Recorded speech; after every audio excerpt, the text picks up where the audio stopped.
오늘 이 아침에 하나님께서 우리에게 주시는 말씀은 고린도후서 4장 14절에서 18절 사이의 말씀입니다.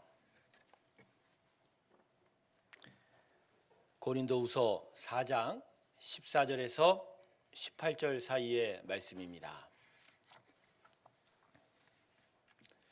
찾으셨으면 제가 읽겠습니다. 주 예수를 다시 살리신 이가 예수와 함께 우리도 다시 살리사 너희와 함께 그 앞에 서게 하실 줄을 아노라. 이는 모든 것이 너희를 위함이니 많은 사람의 감사로 말미암아 은혜가 더하여 넘쳐서 하나님께 영광을 돌리게 하려 함이라. 그러므로 우리가 낙심하지 아니하노니 우리의 겉사람은 낡아지나 우리의 속사람은 날로 새로워지도다. 우리가 잠시 받는 환난에 경한 것이 지극히 크고 영원한 영광에 중한 것을 우리에게 이루게 함이니 우리가 주목하는 것은 보이는 것이 아니요 보이지 않는 것이니 보이는 것은 잠깐이요 보이지 않는 것은 영원함이라. 우리 하나님께 영광의 박수를 올려드리겠습니다. 아멘. 자, 오늘이 부활절인데요. 아침에 새벽 예배를 우린 주일 날은 새벽 예배를 안 하는데 오늘 특별히 드렸습니다. 아침에 새벽 예배를 드리면서 제 안에 하나님의 크신 은혜를 받은 것을 느꼈는데, 그러면서 제가 깨달은 게 있었어요. 우리에게 정말 제일 중요한 은혜, 은혜, 하나님의 믿음의 근원은 바로 생명이다. 예수님이 우리를 살리시고 예수의 부활 안에서 우리가 완전한 구원 얻는 것이 그 어떤 것보다도 우리의 가장 근원되고 가장 귀한 것이다라는 것을 느꼈습니다. 사랑하는 성도 여러분에게 오늘도 예수의 살리심의 은혜가 가득하길 주님의 이름으로 축원합니다. 기도하겠습니다. 하나님, 부활하신 예수님 은혜 안에서 오늘도 우리가 함께 부활하게 하여 주시옵시고 사망 권세 주님과 함께 깨트리며 나아가는 귀한 은총 허락하여 주시옵소서. 말씀 앞에 섭니다. 말씀을 온전히 듣고 새기는 귀한 은총 허락하여 주시옵소서. 감사드리며 예수님의 이름으로 기도드립니다. 아멘. 우리 좌우 옆분에게 예수님 다시 사셨습니다 라고 서로 인사할까요? 우리 인사하겠습니다. 예수님 다시 사셨습니다. 할렐루야. 아멘. 네. 성도 여러분, 부활은 하나님의 자녀들에게는 어떠한 의미와 가치를 가지고 있는 건가요? 여러분은 예수님의 부활을 어떠한 의미로 여기고 있는지요? 부활은 하나님의 자녀들에게 하나님의 세상을 제대로 볼 수 있게 하는 능력이 됩니다. 육체 가운데 갇힌 채 죽음의 노예로 살아가는 사람들에게 육체의 죽음을 넘어서는 온전한 영적 세상에 대한 길을 볼 수 있는 힘이 바로 부활에 있습니다. 사람은 그 시작부터 영원하신 하나님의 성품을 따라 창조가 되었습니다. 육체는 흙으로 만들어졌지요. 다른 동물과 똑같이 흙으로 만들어졌어요. 하지만 육체 안에 생기를 불어넣음으로 사람은 생명이 되었다고 성경이 가르치고 있습니다. 즉 육체로만 살아가는 존재가 아니라 하나님을 닮아서 살아가는 하나님적 존재, 영적 존재가 된 거라고 성경이 우리에게 가르치는 것이죠. 그래서 여러분, 사람은 육체로만 존재하지 않습니다. 육체로만 사는 게 아니죠. 오히려 사람은 육체를 넘어 하나님의 수준에서 보고 생각할 수 있는 그런 존재가 되는 거죠. 그런데 아담의 타락 이후에 사람에게는 하나님의 내주하심, 함께하심을 잃어버리는 비극이 발생했습니다. 창세기 6장 3절 말씀 자막으로 준비했는데요. 우리 잠깐 읽어볼까요? 제가 읽겠습니다. 창세기 6장 3절. 여호와께서 이르시되 나의 영이 영원히 사람과 함께하지 아니하리니 이는 그들이 육신이 됨이라. 그러나 그들의 날은 120년이 되리라 하시니라. 하나님을 대적하여 많은 범죄한 사람들에게 더 이상 하나님께서 함께하지 않으겠다는 선언이 바로 이 창세기 6장 3절입니다. 그래서 그들이 뭐가 됐다고 얘기합니까? 육신이 되었다라고 얘기합니다. 육신, 즉 육체적으로만 보고 생각하는 존재로 사람은 추락했다라고 얘기하는 것이죠. 그래서 사람이 육체 안에 갇힙니다. 육체의 한계 안에, 육체의 죽음 안에 갇히게 된 겁니다. 영적 존재임에도 하나님의 영원한 세상을 볼 수 있는 능력을 상실해 버린 거죠. 그래서 오직 이 신체의 두 눈만으로 지구라는 땅의 세상만을 볼 수 없게 된 게 바로 타락한 사람의 비참함인 거죠. 하나님의 세상이 얼마나 풍성하고 놀라운 기쁨으로 가득 차 있는데 그걸 볼 수가 없으니, 그리고 대신에 육체의 죽음 안에 갇혀버리니까 그 한계성으로 인하여 불안과 두려움으로 살아갈 수밖에 없는 존재가 바로 아담 이후의 사람이었다는 것이죠. 그래서 타락한 인간의 삶은 그 자체로 비참한 고통 가운데 놓여 있는 것이죠. 볼 수 있음에도 볼 수 없다라는 거예요, 여러분. 그죠? 누릴 수 있음에도 누리지 못하라는 것이 바로 인생의 타락한 사람의 삶이다. 저는 복음서에 등장하는 수많은 병자들을 보면 그것을 느낍니다. 눈이 있어도 보지 못하는 자들, 그죠? 귀가 있어도 듣지 못하는 자들, 제대로 앉지도 못하고 제대로 움직이지도 못하는 자들, 심지어 귀신에 쓰여서 제정신으로 살지 못하는 그 존재들, 예수님의 고치심이 아니었다면 그냥 그 상태로 살아갈 수밖에 없는 그 비참한 자들. 예수님의 신유기적은요, 예수님이 하나님의 아들 되심을 가리키는 것도 있지만 반대로 사람의 비참함도 똑같이 알려주고 있는 것이죠. 여러분, 이와 같이 이 지구라는 땅에 사는 사람의 삶의 상태에 대해서 동의하십니까, 여러분? 혹시 그래도 사람은 나름의 행복을 찾아서 사는 그런 존재라고 생각하세요? 여러분, 추두부라는 음식을 아세요? 추두부 혹시 들어보신 적이 있는지 모르겠어요. 가스레인지 위에 물이 담긴 냄비를 이렇게 올려놓고 거기에다가 미꾸라지를 풉니다.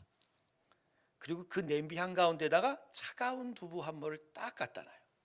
그리고서는 가스레인지에 불을 킵니다. 냄비에 물을 끓여주는 거죠. 자, 여러분, 그러면 냄비 안에 풀어놓은 미꾸라지들이 어떻게 되겠죠? 예? 점차 뜨거워지는 냄비 물을 견디다 못해 어디로 들어가요? 그나마 차가운 두부 속으로 쑥 들어가죠. 하지만 두부도 점차 달궈지기 때문에 끝내는 미꾸라지는 상하게 되죠. 나중에 냄비를 열어보면 두부 안에 미꾸라지가 가득 파고들었었잖아요. 그걸 하나하나씩 슬라이스 해보면 두부와 미꾸라지를 같이 먹게 되는 아주 맛있는 음식이 된다. 제가 왜 추두부 이야기를 하는 줄 아세요? 음식 얘기를 하는 게 아니고요. 비참한 고통 속에서 구원의 길을 찾기보단 덜 고통스러운 상태를 쫓아가는 미꾸라지의 모습이 이 땅에서 살아가는 사람의 모습이라는 거예요. 사람이 참된 구원의 길을 찾지 못한 채 덜 고통스러워 보고자 금과 은을 찾고 돈을 구하고 쾌락을 쫓고 힘과 권세를 얻으려고 하는 거죠. 여러분, 이 지구에 그저 그런 아담의 타락 이후의 사람의 삶은 덜 고통스러운가 아닌가의 차이지, 여전히 아프고 여전히 고통스럽고 그리고 끝내는 죽음 안에 갇혀서 살 수밖에 없는 비극적인 존재다라는 것이죠. 여러분, 그래서 하나님께서 타락한 사람을 불쌍하게 여기시는 거예요. 처음 만들 땐 그러지 않았기 때문입니다. 하나님이 그렇게 만들지 않았다는 거예요. 그 시작은 하나님 수준의 풍성함이고 온전한 그 풍성함을 제대로 볼 수 있고 누릴 수 있는 놀라운 수준으로 만들었는데 지금 너무나 망가져서 그게 너무 마음이 아픈 것이 바로 하나님의 마음이다. 그래서 아들 예수를 십자가에 내어 주신 겁니다. 왜요? 그래야 다시 하나님이 사람에게서 빠져나간 당신의 영으로 우리 마음 안에 들어오시기 때문입니다. 할렐루야. 그래서 우리 사람 심령 가운데 거하시고 다시 우리가 하나님을 알고 하나님의 세상을 보고 그 세상을 누릴 수 있도록 도우실 수 있기 때문이죠. 그래서 하나님께서 십자가에 예수를 내어주고 십자가에서 예수를 다시 사흘 만에 부활시키셨습니다. 그래서 예수를 부활시킨 것 통해서 하나님은 우리에게 이렇게 말씀하시는 거예요. 육체의 죽음이 전부가 아니라는 거예요. 육체의 죽음을 넘어서는 세상이 있고 바로 그 세상이 바로 하나님의 나라요 하나님의 세상이라는 걸 바로 예수를 사흘 만에 부활시키셔서 우리에게 증거하고 있는 것입니다. 그러므로 성도 여러분, 부활은 하나님의 세상을 제대로 볼 수 있는 능력이 됩니다. 할렐루야. 하나님의 세상을 제대로 볼 수 있는 능력이 되는 거예요. 부활은 육체의 죽음 넘어 살아 존재하는 하나님의 세상에 대한 증거예요. 사람이 사는 세상은 육체의 죽음으로 끝나지 않고 육체의 죽음을 넘어서는 영원한 하나님의 세상이 있다라는 확실한 증거로 바로 십자가의 부활이 우리에게 들어와 있는 거예요. 그래서 여러분, 예수의 부활을 이해하실 때 단지 예수님이 다시 사셨다 정도로 이해하시면 안 돼요. 예수의 부활은 그 안에 있는 자들에게 육체의 사망을 넘어서는 하늘의 능력, 참된 생명을 온전하게 이룰 수 있는 그를 발견할 수 있는 하나님의 능력을 허락하신다. 여러분, 이게 바로 하나님이 우리에게 주시고자 하는 참된 구원입니다. 참된 구원은 단순히 이 땅에서 조금 더 잘 살아가는 걸 주는 게 아니라는 거예요. 예수의 복음은 이 땅에서 좀 더 잘 사는 것을 허락한 게 아닙니다.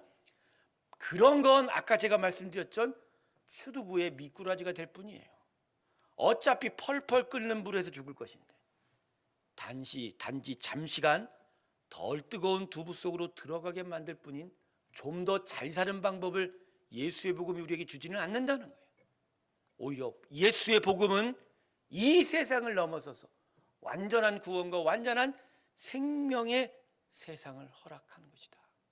그래서 항상 성경의 여러 일들을 보면요, 항상 그 살아가는 삶의 차원이 다르게 변화되는 일들이 참 많습니다. 요한복음을 보면 어두운 가운데 빛이 들어오는 것으로 하나님의 구원을 설명합니다. 구약은 추락하여 떨어진 땅에서 다시 하늘로 솟구쳐 오르는 독수리를 우리에게 소개합니다. 질적한 늪에서 건져내어 마른 땅으로 빼넣었다고 이스라엘 백성을 향한 하나님의 구원을 설명합니다.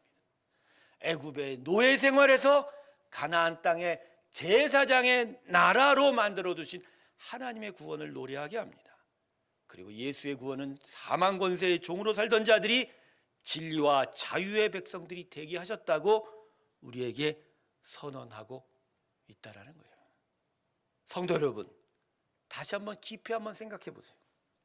사람이 육체로만 삽니까? 우리가 지금 육체로만 살고 있어요? 아니면 이 마음과 영혼으로 사냔 말이에요. 여러분, 육체가 죽으면 우리 마음도 그냥 죽습니까? 육체가 숨이 멎으면 그 순간 우리의 영혼도 그냥 생각과 그 모든 활동이 정지해버리냐라는 거예요. 절대 안 그래요, 여러분. 육체의 죽음은 그저 신체가 낡아서 다시 흙으로 갈 뿐이에요. 하지만 육체는 흙으로 가지만 그 안에 담긴 생기로 만드는 이 영혼과 마음은 계속 사는 거예요. 하나님을 닮아지었기 때문이에요. 영원하신 하나님으로 인하여 우리의 영과 마음은 불멸입니다. 소멸되는 게 아니라 영원한 거예요. 그래서 육체의 죽음을 넘어 영원한 나라로 가야만 하는 것이 바로 우리의 영혼인 거예요. 자, 고린도후서 5장 3절과 4절을 특별히 세 번역으로 읽을게요. 세 번역으로 읽으면 너무나 뜻이 분명합니다. 우리가 이 장막을 벗을지라도 벗은 몸이 되지 않을 것입니다. 분명히 성경이 설명하죠. 뭐라 그래요? 벗은 몸이 되지 않는다. 육체의 죽음으로 우리의 인생이 끝나지 않는다. 즉 옷만 벗을 뿐이에요. 집만 옮길 뿐이에요. 영으로 사는 본질적인 인생은 계속된다고 얘기하지 않습니다. 그 다음 4절 보면 우리는 이 장막에 살면서 무거운 짐에 눌려서 탄식하고 있습니다. 하지만 이걸 깨닫지 못하니 우리는 이 땅에 이 육체를 입고 있는 삶 속에서 무거운 짐, 사망 권세 그 두려움과 불안 속에 눌려 한탄하고 탄식하고 고통당하고 있다라는 거죠. 여러분, 사단마귀가 우리에게 속이는 속임수의 가장 큰 거짓이 바로 이거예요. 육체의 죽음 안에 우리의 인생이 완전히 갇혀버린 거예요. 여러분, 오늘도 죽음이란 단어를 우리가 꺼내들 때 그저 불안하고 두려우시죠? 왜 그런 줄 아세요? 육체의 죽음으로 모든 것이 끝난다고 생각합니다.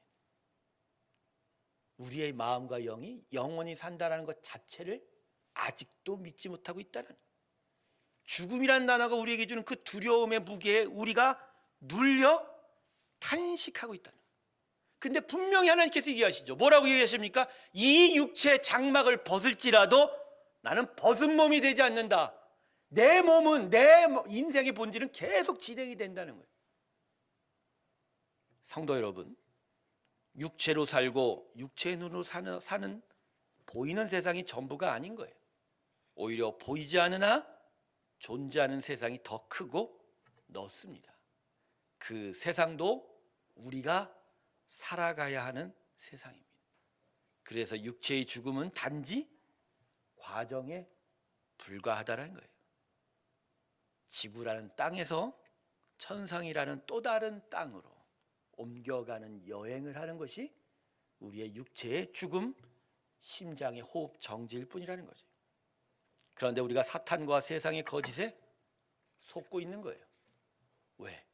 이것을 넘어 하나님의 영원한 나라로 가야 하는 우리의 인생을 해방하고 싶어서, 그리고 우리가 하나님께 가는 것을 방해하고 음부로 가게 만들려고 하는 것이죠. 여러분, 바로 이 거짓과 속임수를 깨트려 버린 것이 바로 예수의 부활입니다. 할렐루야.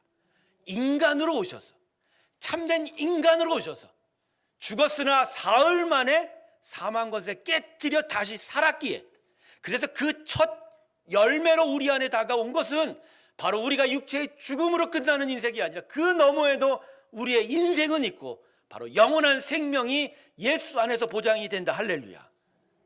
그래서 그 예수의 부활 안에서 사단 마귀가 계속적으로 우리에게 주고 있는, 죽음을 통해서 주고 있는 두려움들이 깨지는 거예요. 깨지는 거예요. 우리는 그동안 속고 있었던 거예요.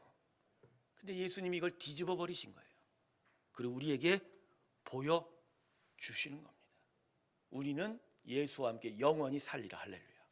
단지 흙으로 만들어졌기에 신체는 시간이 지나 소멸할 뿐이지 우리의 영혼은 여전히 영원하게 하나님의 품에 안겨야 한다라는 거. 근데 우리가 얼마나 사단 마귀의 거짓에 속아서 이 세상 안에 갇히고 이 신체 안에 갇히고, 그래서 그 끝이라는 단어가 주는, 사망이라는, 죽음이라는 단어가 주는 두려움 안에 갇혀 있냐 말이에요. 그래서 여러분, 우리는 더 이상 낙심하지 않는 거예요. 오늘 보면 16절에 그래서 이렇게 얘기하죠. 그러므로 우리가 낙심하지 아니하노니.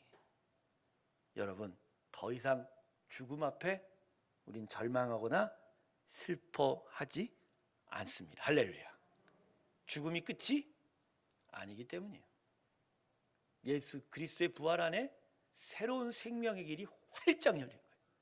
그래서 신체의 죽음을 넘어서서 오히려 영원하고 풍성하고 참된 기쁨의 세상이 우리 앞에 약속이 되어 있으니, 지금 이 두 다가오는 죽음 앞에 두려워하고 절망하고 그래서 낙심, 마음을 잃어버리는 일이 우리에겐 더 이상 해당되지 않는 겁니다. 여러분, 예수의 부활은 바로 그런 점에서 우리에게 참된 소망을 줍니다. 할렐루야. 그래서 데살로니가 교회 성도들에게 사도 바울이 믿음의 역사, 사랑의 수고를 얘기하면서 마지막으로 믿음이 뭐냐고 얘기했더니 다시 오실 주 예수 그리스도에 대한 소망에 있네. 할렐루야. 참된 소망으로 끝까지 자신의 믿음을 지키는, 그래서 영원한 나라를 이루어가는 것이 바로 믿음의 귀한 열매요 덕목이 된다라고 이렇게 이야기하고 있습니다. 성도 여러분, 마음에 기억하세요. 우리는 지금 영원한 나라로 나아가고 있습니다. 할렐루야. 죽음이 장벽이 돼서 우리의 길을 막는 게 아니에요. 잠시 덜커덩하고 넘어갈 뿐이에요. 그리고 계속 우리는 하나님의 영원한 나라로 전진해 가고 있다. 그것에 대한 증거가 바로 뭐라고요? 예수의 부활인 것이죠. 그래서 우리의 겉사람은 낡아가지만 우리의 속사람은 점점 새로워져 간다고 아까 이것도 본문 16절이 이야기하고 있습니다. 본문 16절 하반절에 겉사람과 속사람이 비교되죠. 겉사람은 육체로 살아가는 인생을 얘기합니다. 육체는 시간이 지나면 쇠퇴합니다. 그건 흙으로 만들어졌기 때문이에요. 마치 흙으로 세운 해변의 모래성이 시간이 흐르면 점점 허물어지는 것처럼 우리가 육체로 입고 육체로 살아가는 인생은 점점 조금씩 그리고 시간이 지나면서 점점 많이 허물어져가 다 물러갈 것입니다. 하지만 그 안에 본질적인 인생인 속사람은, 영과 마음으로 살아가는 속사람은 오히려 날마다 새로워진다라는 거예요. 특별히 예수의 생명으로 살린 이 마음과 영은 계속 새로워져 가는 거예요. 왜 새로워져 갈까요? 그 육체의 죽음 이후에 다가오는 세상이 점점 가까워 오기 때문이죠. 여러분, 좋고 아주 좋은 새로운 집을 이사를 간다고 칩시다. 이사 가는 날짜가 점점 다가올수록 여러분의 마음은 어때요? 신이 나지 않습니까? 안 신나요, 여러분? 신나는 게 당연한 거 아닌가요? 새로워지다라는 게 바로 이런 의미예요.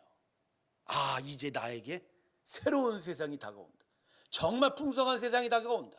이 고통 많고 이 비참했던 이 고단했던 인생 뒤에 하나님이 약속하신 새로운 세상이 점점 다가오고 있습니다. 그 새로운 집으로 이사갈 날이 점점 다가올수록 우리의 마음은 어때야 된다고요? 안 신난 것 같네요, 여러분. 신이 나는 거예요. 그래서 겉사람은 후패해지나 낡아지지만 우리의 속사람은 어떻게 된다고요? 더 신나갑니다. 뭐 때문에? 예수의 부활 때문에. 할렐루야. 제가 오늘 새벽에 받은 은혜가 이거였어요. 새벽 아침부터 일어나서 계속 나이를 한 살 한 살 먹고 여러 인생의 일들을 겪으면 겪을수록 고단하고 수고가 겹치면 그죠? 아픔이 되고 힘들어가지만, 그런데 제 안에 하나님이 주시는 것들이 더욱더 분명해지는 거예요. 저는 오늘 아침에 또다시 고백했습니다. 저는 하나님 나라에 분명히 설 것입니다. 할렐루야. 그게 저한테 오늘 힘이 되더라고요. 저한테 신이 나더라고요. 하루하루 우리는 육체의 죽음으로 다가갈 수밖에 없어요.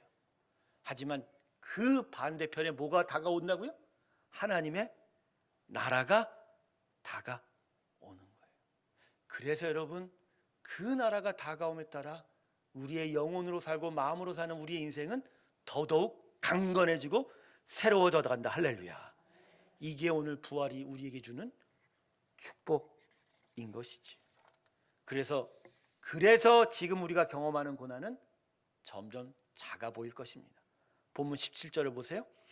우리가 잠시 받는 환난에 경한 것이 지극히 크고 영원한 영광에 중한 것을 우리에게 이루려 함이니, 장차 얻게 될 영생의 나라로 인하여 지금의 고난이 위로를 받는다는 거예요.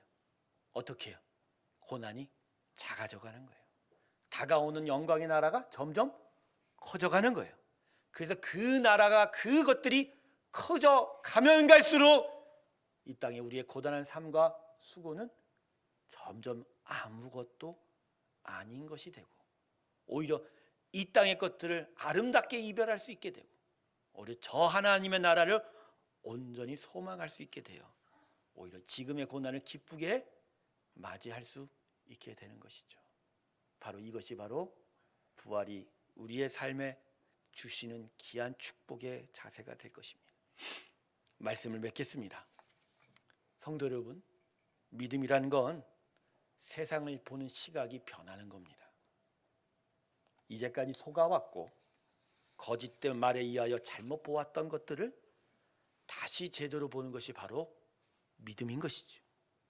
예수님의 부활은 바로 이것에 대한 확실한 증거가 되는 것이죠.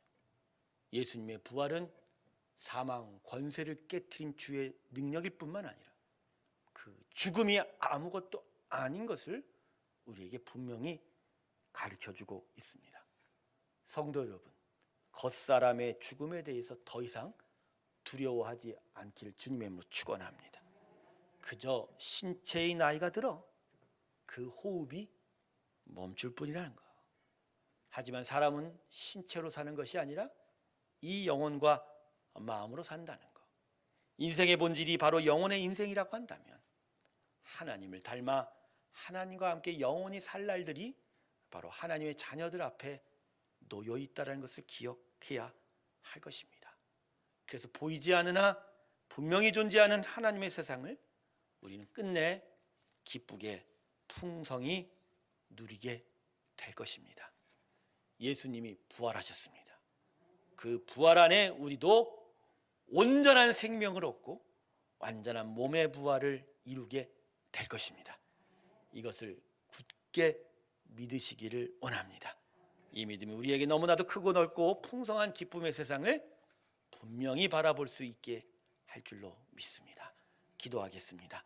하나님, 오늘 우리에게 예수의 부활을 다시 확인시켜 주시니 감사합니다. 주님의 부활 안에 우리가 서 있고 우리도 주님의 부활을 말미암아 완전한 생명과 하나님의 온전한 나라를 얻게 될 것입니다. 이것을 믿게 하여 주시옵시고 거짓과 속임수로 우리의 육체 안에 갇혔던 죽음의 노예되고 종노릇했던 우리의 인생을 깨뜨려 하나님의 완전한 나라를 향하여 나아오게 하여 주시옵시고 우리의 보는 눈이 달라지게 하여 주셔서 보이지 않으나 보이는 세상을 바라볼 수 있게 하여 주시고 완전한 하나님의 은혜 가운데로 나아가는 저희가 되게 하여 주시옵소서. 감사드리며 예수님의 이름으로 기도드립니다. 아멘. 우리 다 함께 436장 찬송 부르면서 주님 앞에 봉헌 드리도록 하겠습니다.